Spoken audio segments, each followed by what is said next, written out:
Pessoal, como vocês estão? Meu nome é Bruno Sanke e, como eu disse a vocês, uma vez a cada 2 semanas, eu estarei trazendo aqui no YouTube um vídeo sobre psicologia.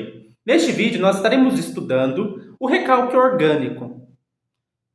Eu já peço a você que deixe o seu like no vídeo, se inscreva no canal caso ainda não seja inscrito e ative o sininho a fim de receber novas notificações. A teoria do recalque orgânico é um dos conceitos mais fundamentais assim, para a gente entender a psicanálise freudiana e também lacaniana, né? Só que esse conceito de recalque orgânico é geralmente muito ignorado. E se ele fosse compreendido, ele evitaria muitos maus entendidos sobre a psicanálise. O que é o recalque orgânico?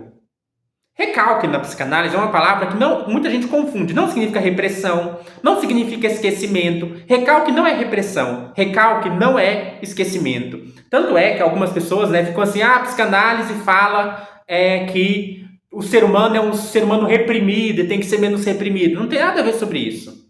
A psicanálise fala que o inconsciente é tudo que a gente reprime. Não, não é isso.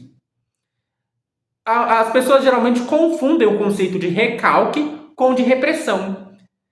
E além de confundir o conceito de recalque com repressão, as pessoas não falam sobre o recalque orgânico. As pessoas falam sobre o recalque primário, recalque secundário, retorno do recalcado. E o recalque orgânico? Geralmente o recalque orgânico é esquecido. O que é o recalque orgânico? O recalque orgânico é a passagem da sexualidade animal para a sexualidade humana. E essa noção de recalque orgânico, ela é fundamental para a gente compreender como a psicanálise enxerga a sexualidade. A sexualidade do ser humano não é a sexualidade do animal. E isso é fundamental. O que é o recalque orgânico? Vamos pensar como é a sexualidade dos primatas, dos mamíferos, que são aqueles animais que são mais próximos de nós. Vamos pensar aqui no cachorro, por exemplo, um mamífero. O cachorro, como é a sexualidade do cachorro? Vocês devem saber que a cadela ela entra no cio, que é um período que ela está mais propícia a reproduzir. Quando a cadela entra no cio, ela exala certos cheiros. Então é por isso que o cachorro tem aquela tendência de cheirar a fêmea, de cheirar o ânus, de cheirar a genitália. Então ele vai lá com o nariz dele e cheira. Cheirando, esse cheiro, se a fêmea estiver no cio, esse cheiro vai alertar o macho de que ali é um período reprodutivo. Isso vai, digamos assim, despertar o interesse sexual. O interesse não, porque não é interesse. Mas vai despertar o instinto sexual do cachorro. E o cachorro vai ali, então, guiado pelo olfato, fazer sexo com o outro animal, visando a reprodução. Porque esse é o período fértil, esse é o período reprodutivo. Essa sexualidade dos mamíferos, nós chamamos de sexualidade olfativa. É uma sexualidade de instintos olfativos. É uma sexualidade que é regulada pelo ciclo reprodutivo, ou seja, a cadela entra no cio, e é uma sexualidade que é guiada pelo olfato, pelo cheiro. A sexualidade humana não é assim. Você não fica cheirando as mulheres para saber se elas estão no período fértil. O que regula a nossa sexualidade? Se não é o nariz, se não é o cheiro, o que regula a nossa sexualidade é a visão, é o olhar. O que nos atrai numa pessoa é o que eu vejo, primariamente. Outras coisas também, o que a pessoa fala e tudo mais. Mas a visão é aquilo que faz com que a gente, principalmente, se sinta atraído por uma outra pessoa sexualmente no primeiro momento. Então, se nos animais a sexualidade ela é regulada pelo cheiro, pelo olfato, a sexualidade nos humanos ela é regulada pela visão, pelo que eu vejo, pelo que me atrai visualmente. A sexualidade humana, portanto, ela é uma sexualidade baseada na visão. Isso também significa um outro elemento. Se a sexualidade humana é regulada pela visão e não pelo olfato, isso significa que a sexualidade humana não está vinculada, atrelada à reprodução. Então pense no seguinte, se o cachorro ele faz sexo baseado no cheiro de saber que a cadela está no cio, é porque a sexualidade do cachorro tem como finalidade a reprodução. No caso do ser humano, se a sexualidade do ser humano é regulada pela visão, a visão ela não delimita qual que é o período fértil da pessoa. Então a sexualidade humana não está regulada pela reprodução. Isso significa que a finalidade da sexualidade humana não é a reprodução. Ela está desvinculada da reprodução. Em que sentido, né? Vamos pensar o seguinte. O que a visão traz? O olhar para o rosto do outro. Então, olhar para o rosto do outro é se atrair por aspectos que vão para além da questão do mero apetite sexual ou da necessidade de reproduzir. Envolve o contato com a face do outro, com a pessoa do outro. Então eu faço sexo não para me reproduzir, eu faço sexo para me unir com o outro sexualmente, para me atrair por alguém que eu me atraio, por uma pessoa com uma certa intencionalidade, com certos desejos. E isso significa então que a nossa sexualidade não é baseada em instinto. A sexualidade humana não é um instinto.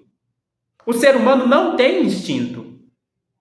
Pense no seguinte, os animais têm apetite sexual. É parecido com a fome. Eu tenho fome e eu preciso comer. Eu como, satisfaço a fome e assim eu posso sobreviver, gerar descendentes. A mesma maneira, eu tenho um instinto de reprodução. Então o cachorro tem um instinto de reprodução, ele faz sexo para reproduzir e gerar filhotes.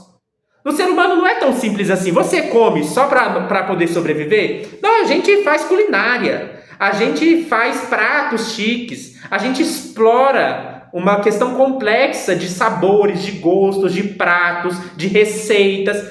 Cachorro não tem que fazer receita. Cachorro só tem apetite, ele sente fome e precisa comer.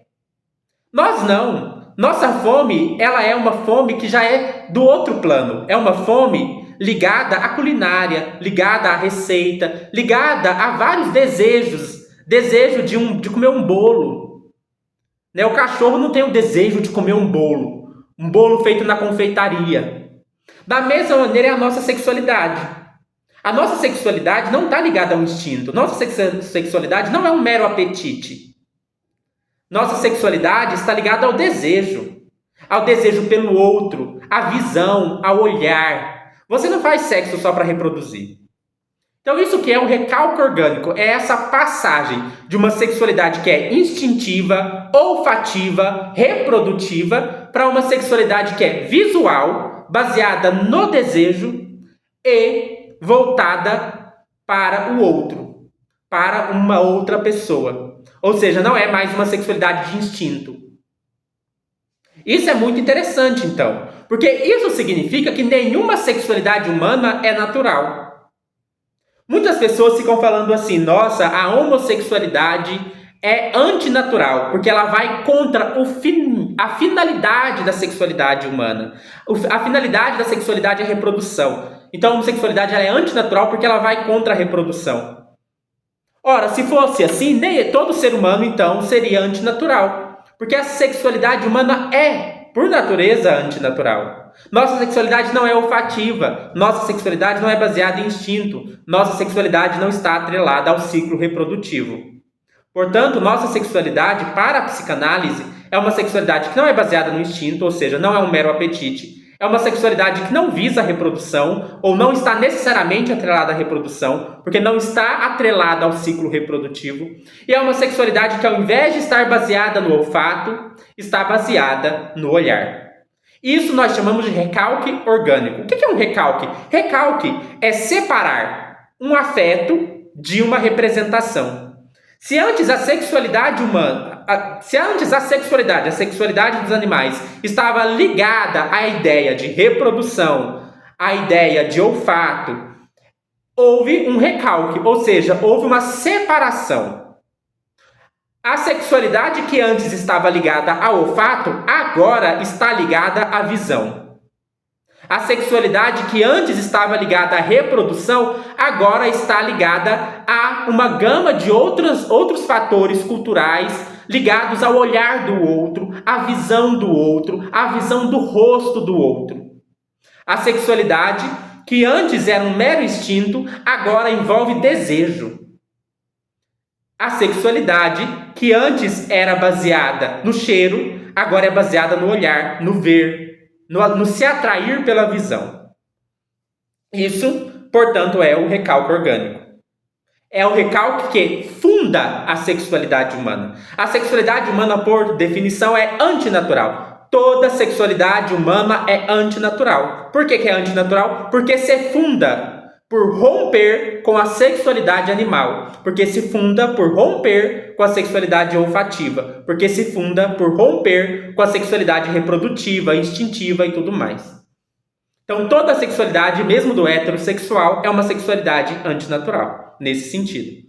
Então, não faz nenhum sentido falar que a homossexualidade é antinatural. É sim, a homossexualidade é antinatural, mas a heterossexualidade também é, e toda a sexualidade humana é, nesse sentido, antinatural. Até aqui, nós temos a teoria da psicanálise. A partir daqui, a gente pode especular como se deu o recalque orgânico. Sabemos exatamente como se deu o recalque orgânico? Não. A gente só sabe que os animais têm uma sexualidade de um tipo, o ser humano tem uma sexualidade de outro tipo. Talvez seja até interessante a gente reservar o termo sexualidade para falar da sexualidade humana. Os animais têm apetite sexual. Então, ao invés de falar de sexualidade animal, vamos falar de instinto sexual animal, ou vamos falar de apetite sexual animal. Sexualidade como um desejo, como algo desvinculado do instinto e da reprodução, é uma coisa muito mais sofisticada. A sexualidade, portanto, é muito mais sofisticada do que o apetite sexual instintivo animal. Então, a sexualidade é fundada pelo recalque orgânico. Como que se deu essa passagem? No máximo, a gente pode especular. Uma especulação, que é feita por alguns autores da psicanálise, é que o recalque orgânico se deu quando o ser humano assumiu uma postura ereta. Então pense no cachorro. O nariz do cachorro está próximo das genitálias. Ele consegue cheirar o ânus do outro cachorro. Ele consegue cheirar a região genital do outro cachorro. Para você cheirar a região genital de uma pessoa, você teria que abaixar, você teria que se curvar, por exemplo. Você teria que ficar de quatro igual um cachorro. Então, talvez, quando a gente assumiu uma postura ereta no decurso da evolução, o nosso nariz se afastou da região genital. E afastando-se da região genital, a sexualidade passou a estar desvinculada dos cheiros, dos olfatos. Porque a região genital agora fica lá embaixo e o nariz fica lá em cima. Então, nós acabamos desvinculando o cheiro da sexualidade. E agora a visão, já que eu tenho uma postura ereta, eu identifico o outro na minha frente pela visão, né? E isso é bem interessante, porque nós fazemos sexo de um jeito que a gente olha para o rosto do outro, que a gente fica de frente para o outro. Isso também a gente poderia especular, agora que é viagem, especulação, claro que a gente está especulando, porque isso aí não tem como a gente verificar de uma maneira muito próxima. A gente poderia até pensar no fato engraçado de que o nosso nariz é curvado para baixo. Nenhum animal tem um nariz assim, né? Se você pegar qualquer animal, o nariz dele é 2 furinhos para frente. Por que será que o nosso nariz é curvado para baixo, né? Isso poderia ser, né? Isso aqui é especulando. Alguns psicanalistas especulam assim, que isso poderia até ser um resquício do nosso nariz estar ainda tentando se voltar para baixo. Se voltar para a região dos cheiros genitais. Então, se o nosso olfato tinha uma função de regular a sexualidade, sentindo o cheiro, sabendo quando está no ciclo reprodutivo, quando nós assumimos a postura ereta, é natural que o nosso nariz ele fosse se curvando para baixo, né? A fim ainda de tentar manter algum vínculo. Outra especulação que a gente pode fazer também é que nós tentamos, digamos assim, realmente abafar essa sexualidade animal. Por isso nós usamos desodorantes, perfumes, né, justamente para esconder todos os cheiros. Então essa sexualidade de antes é como se ela não faz mais sentido para nós. Se atrair com base no cheiro, né, não é aquilo que faz muito sentido para nós hoje. Por isso a gente tem toda uma indústria do cheiro, uma indústria do desodorante, uma indústria do perfume. Outra especulação que a gente poderia fazer também é pensar que, e aí na psicanálise tem isso, quando uma coisa é recalcada, ela não some, ela não desaparece. Recalcar não é fazer desaparecer. Aquilo que é recalcado ainda está presente de alguma forma. E a gente pode pensar, né? Por exemplo, quando uma pessoa se separa de outra, às vezes ela fala, eu ainda lembro do cheiro dele. Eu ainda tenho saudade do cheiro dele. Então, é uma expressão que nos mostra ainda como o cheiro, na história da humanidade, desempenhou um papel importante da sexualidade. Mesmo que, né, o recalque orgânico tenha nos feito passar de uma sexualidade olfativa para uma sexualidade visual. Mas os resquícios da sexualidade olfativa ainda estão aí, na nossa tentativa de abafar os cheiros do corpo, com desodorante, com perfume, na nossa linguagem, quando a gente ainda lembra do cheiro do outro. Então, essa segunda parte aqui, de como se deu a passagem da sexualidade olfativa para a sexualidade visual, com base na teoria da evolução, é uma especulação. Essa segunda parte do vídeo realmente é especulativa, não temos como saber. O que nós sabemos é que houve um recalque orgânico em algum momento. E esse recalque orgânico transformou completamente a sexualidade. Fez com que a gente saísse de uma sexualidade baseada no instinto, baseado na reprodução e baseado no olfato, para uma sexualidade baseada na visão, desvinculada da reprodução e baseada, portanto, em algo muito mais complexo, muito mais sofisticado do que o mero instinto, o mero apetite. E é por não compreender esse recalque orgânico que algumas pessoas cometeram equívocos ao criticar a psicanálise, né? Se você pegar o livro Desejo Sexual, do Roger Scruton, uma crítica que ele vai fazer à psicanálise é por enxergar a sexualidade como se fosse um mero apetite, como se fosse um mero instinto. Isso, inclusive, é um erro, né, de algumas pessoas que confundem pulsão com instinto. Pulsão não é instinto, né? Neste vídeo eu não vou explicar o conceito de pulsão, mas é interessante já a gente colocar que a sexualidade humana é baseada em pulsão, não instinto. Pulsão não é instinto. Assim como recalque não é repressão. São alguns errinhos de tradução e de equívocos que aparecem na história da psicanálise e que fazem gerar essas confusões. Então é um elemento fundamental a gente entender que a sexualidade humana é uma sexualidade antinatural, é uma sexualidade desenquadrada da reprodução, é uma sexualidade visual, então é uma sexualidade nova, que não é como a dos animais. Então isso é fundamental para a gente entender a sexualidade humana, do ponto de vista da psicanálise. Eu espero que vocês tenham gostado deste vídeo e até mais.